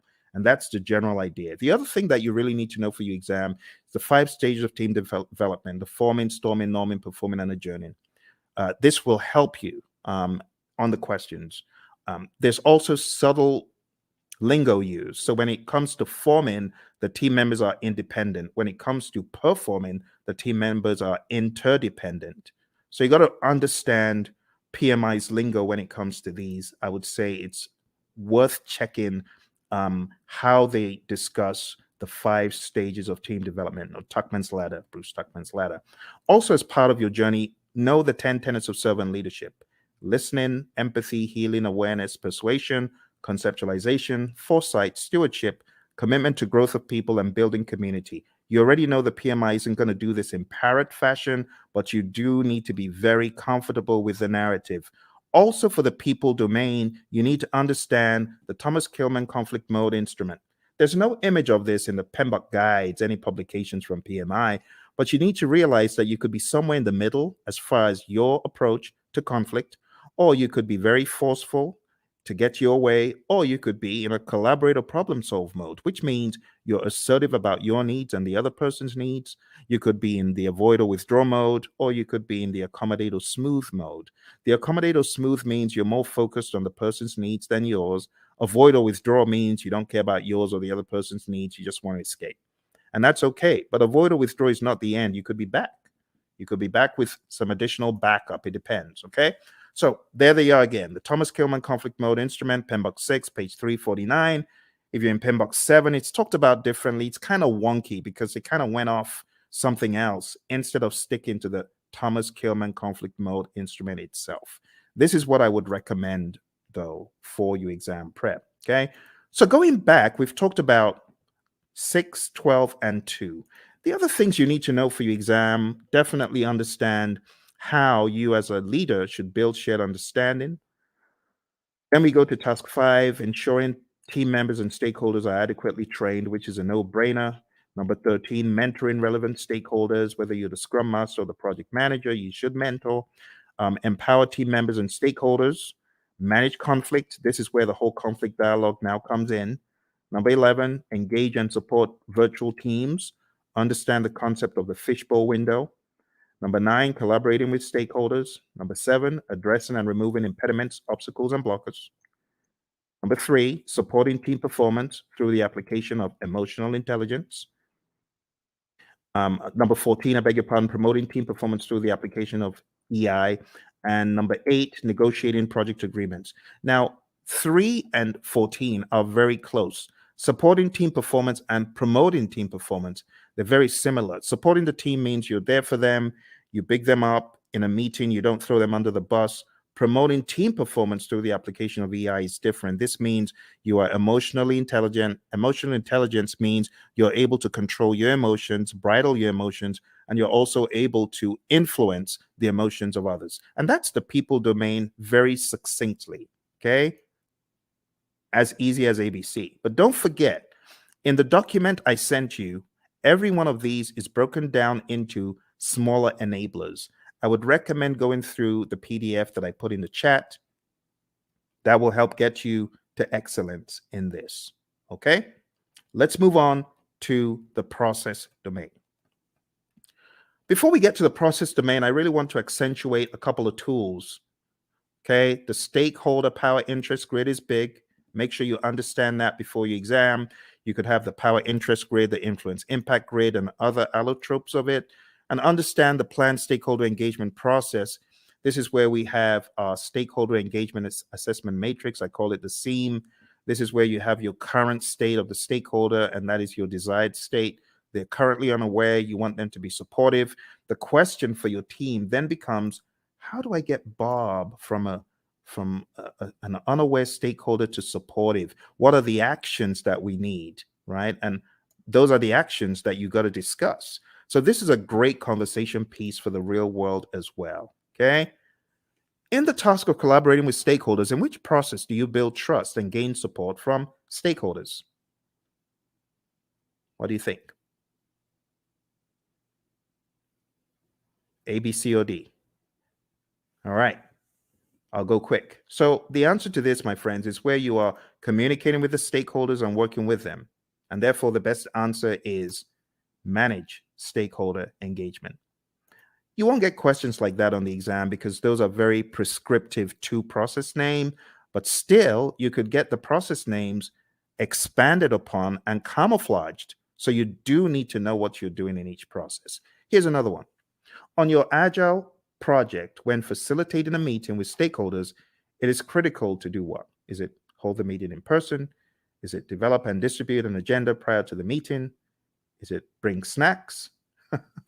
Or is it use technology to record the meeting so you can reference as needed? What do you think? Which one is more agile than the others? Which one makes sense? Okay, so which one is critical? In which one would the meeting sink if you didn't do it? Think about it. It's like a trick question. But you're not required to hold meetings in person in the world of Agile. You don't have to bring snacks and you don't have to record, but it would make sense. For example, if you're holding a retrospective, it would make sense for you to have an agenda and for you to share that. Okay. So this is an example of how, looks a little bit difficult. Am I in the world of predictive? Or mine, it sounds a little bit predictive in the answers, but it says Agile. So you got to be ready to face things like that. All right, let's move into the next domain, which is process. Okay, as usual, we have our roadmap, and these are the things we've just talked about. So I'll be very quick. Number one is actually task 13. So this is where you determine the appropriate methodology, the methods, the practices. Are we going to be agile, predictable, something else? Then you got to establish a project governance structure for rules and regulations and how things work. And then number 9 is pretty much integration. You got to integrate project planning activities. Number 17 is plan and manage project or phase closure, pretty much close project or phase, which we've already looked at today. Number 8, plan and manage scope. Number 6, plan and manage schedule. Number 5, plan and manage budget and resources. So at a high level, number 8 is really scope management that we looked at. Number 6 is schedule management. And number 5 is budget and resources. I'm sorry, it's a little bit obscured because of the color on the screen. Number 7, plan and manage quality of products or deliverables. That's quality as a knowledge area.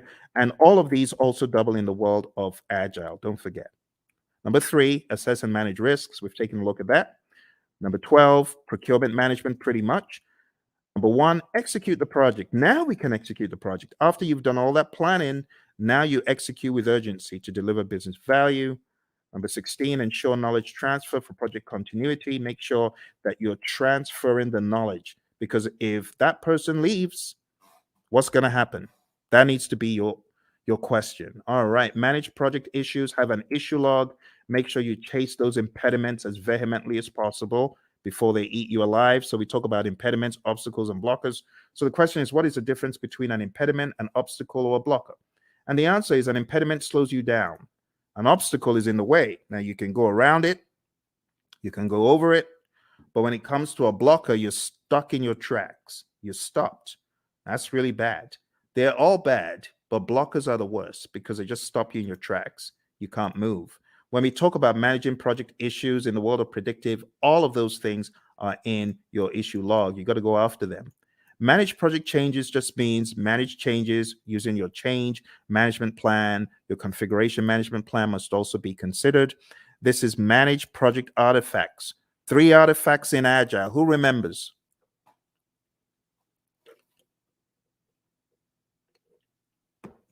I'm getting some crickets. 3 artifacts we talked about. Does anyone remember?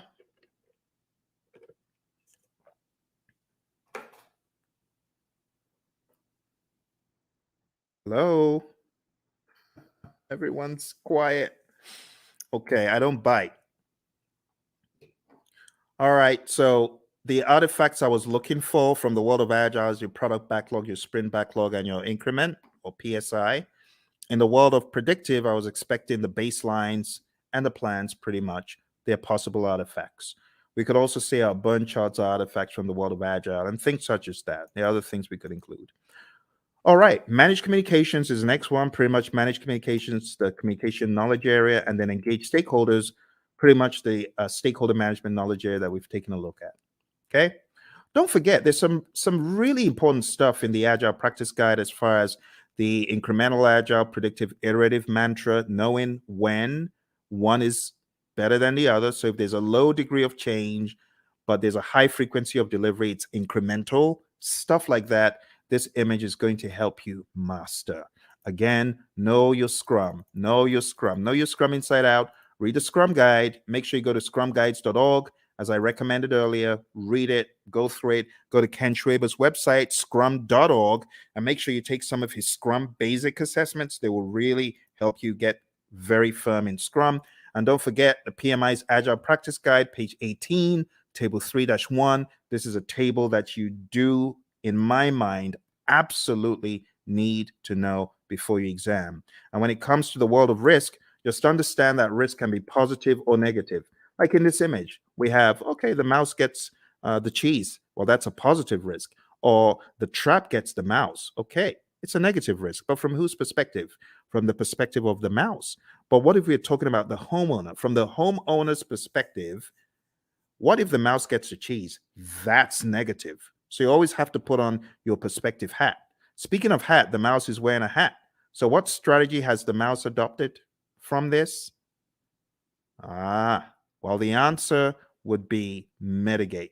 The mouse is trying to mitigate. Okay. Let's move on to the final domain. The final domain in this narrative, my friends, is a business domain. And in the business domain, we have 4 tasks. Number 1, plan and manage project compliance. Make sure that you are complying. Do not comply, because not complying could be bad. We're going to hear from our buddy Roy very quickly here. He's going to share the agile perspective of compliance. Let's hear what Roy has to say. So, Roy, is this a good word in agile space? Well, maybe it's a necessary word. We certainly don't like it, but it is functionally correct. It is technically the correct word to use. But we do want to make sure that we're aware of what compliance regulations are in place, so that we don't get ourselves in trouble. But I also want to stress that there are actually times when we might intentionally decide not to be in compliance. I've done a lot of work in the finance space, insurance space, and sometimes they're actually having those conversations of, okay, there's a new regulation that just came down the pike. Is it cheaper for us, for at least for right now, to go do that and go make sure that we are compliant, or should we just pay the fees for a period of time and do that work later? So those discussions they're valid discussions, especially when no one's being hurt. It's not about that. It's more about this regulation. We just can't get to it right now. It's going to cost us more to do it now versus later. So sometimes there's discussions happen, but those things are planned. They're understood. There are lots of discussions. Same basic needs, in an agile project as you would in a traditional project. It doesn't really change that much. But again, the difference is how we do it. We make sure that the teams are very aware of the compliance and regulatory needs, and that they understand them very clearly, so that we don't necessarily have to do reviews to identify compliance. We are encouraging the teams to be compliant always. That's a big difference. All right, good words from our buddy Roy. And like I said, if you want more of Roy and I's training coaching, going down to hpmexam.com, we have tens and tens of hours of both of us going back and forth talking about this stuff over and over again. You could go on to tinyurl.com/elite PMP. You'll be able to join the Udemy course where we have PMBOK 7. We just go to town on PMBOK 7, and you can watch all of those videos there. All right, moving on. Let's go back, and we're talking about business domain. Next thing is evaluate and deliver project benefits and value. So in the world of the PMI, they've become hypersensitive to the concept of benefits and value and outcome. It's no longer just about deliverable. Moving on to task 3, evaluate and address the external business environment changes for impact on scope. This is what a good product owner should be doing. A good product owner should always be scanning the boundaries and saying, what has changed in the environment? How does that affect our project? That needs to be the question. All right. As usual, I want to hear from my buddy Roy about environmental impacts. He always has such great wisdom to share. So let's listen to what my buddy Roy has to share. I hope the sound is coming across properly. It's a little bit different from Zoom's, this mechanism I'm using. So do let me know if you're able to hear the sound of Roy's voice. Let's listen. I'm glad they're talking about the backlog. That's a very positive change. Obviously, observing and monitoring and all that sort of thing is really not that much different than you would do. That's a business thing. Your product management community, if you have one, they would be doing these sorts of things. And that part doesn't change. The part that does change, though, is that we're able to make those changes a lot faster. So if something is happening in the market, we don't have to wait 6 months or a year to implement it because of current projects. We change it now, or as early as is practical anyway. And the main reason that we can do that is because it's less impact to our schedule, less impact to our projects. We can make those changes a lot faster with significantly less impact to our project. All right, back to you, Phil.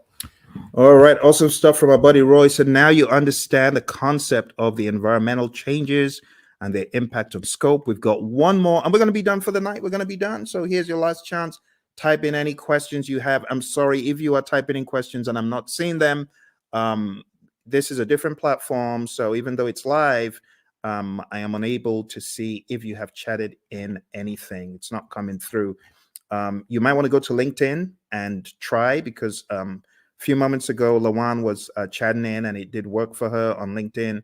So if you're typing in and it's not working, I am sorry. All right, let's go on to the final one, and it's support organizational change. And you as a project manager, this is your job. Your job is to support organizational change. If the organization is going through change, you got to be a champion for it. You got to make sense making sessions. You got to help the organization, right, in their sense making sessions. You need to spearhead and lead the charge. As it says here in what we have in 3.4, it says assess the organizational culture. That's number one. Number two, evaluate the impact of the organizational change to your project. And finally, evaluate the impact of the project to the organization. And then you got to determine required actions either way. That's the general idea. We're going to hear from our buddy Roy, and then we're going to wrap this up. So our buddy Roy is going to talk about organizational change from the world of Agile. Let's hear from Roy. So Roy, how do we think about supporting organizational change from this perspective?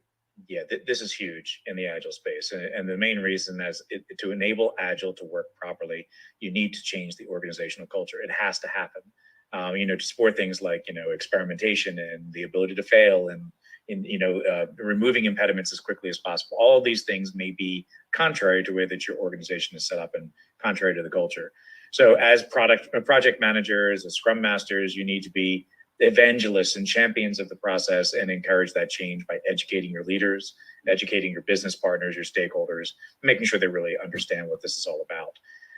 Organizational change, let's say this, the biggest barrier to Agile adoption is organizational culture. So if you're looking for one thing that's going to be your biggest problem, it's the organization itself, the culture of the organization. So you need to pay particular attention to that, because you're going to see behaviors that are more traditional in an Agile environment. But in an Agile environment, those traditional behaviors don't work, right? If we're expecting to see things the same way, do things the same way, and just do Agile, you will fail. It will not go well for you. You may get some benefits, but eventually you're going to start seeing where the organization is going to get in the way, and you will start very quickly falling back into traditional approaches because this Agile thing doesn't work here, right? And it's not that Agile can't work there, it's that your organization is just not changing to allow it to happen. All right, Phil, back to you. Awesome stuff as always from my buddy Roy, my Agile coach. Thank you, Roy. And with that, my friends, we are done. Or are we? There's one little piece left that I like to throw in at the end, just to help you see how far we have come. Because when I tell you we've climbed 1,000 mountains, you better believe it. We've climbed so many mountains that you won't even believe. When you see the roadmap of everything we've done tonight, you won't believe how much we've done. We've done a boatload of stuff. We've done so much stuff, it could actually be a little bit mind-boggling to you. So what I like to do at this point, I like to show like a roadmap of all the intricacies of the PMP exam. So let me just go over them one by one. First of all, we've talked about the world of predictive. We've talked about the world of agile. We've talked about the people, process, and business domains. We've talked about Scrum. We've talked about Kanban. We've talked about the Agile Manifesto, talked about the Agile Manifesto values and principles. And then I've shown you PMBOK 7. I've shown you PMBOK 6. I've shown you the 12 principles and the 8 domains. Wow. My goodness. Okay, let's put it all into perspective. I'm going to show you one more image to bring it home. This is going to be the coup de grace. It's going to help you see everything in one place. Okay. But are you ready? I hope you are. This is going to go pretty deep. Let's take a look. I call this the PMP mind map. PMP mind map. And this mind map encapsulates the entire journey. I think at the end of it, you'll probably appreciate all the work you have been doing, actually. All the work you've been doing to succeed on your PMP, you're going to see it come to light here. All right. Here we go.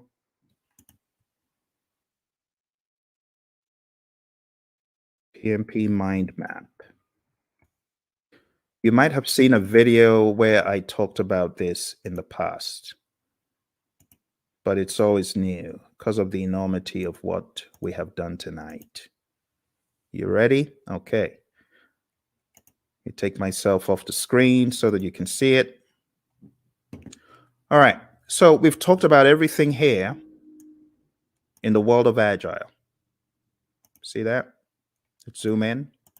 Agile. Talked about the manifesto, talked about servant leadership, talked about charters, and these are some other pages that you need to focus on. We talked about predictive, 5 process groups, 10 knowledge areas, 49 processes, talked about the principles and the domains, talked about the PMP exam content outline. Quick note on hybrid, if you haven't already read pages 26 to 30 in the Agile Practice Guide, you definitely want to. And then we talked about Scrum. We went through the 353, and then coming to a wider view, we've talked about integration, scope, schedule, cost, quality, resources, communication, risk, procurement, and stakeholder. We've talked about people, process, and business.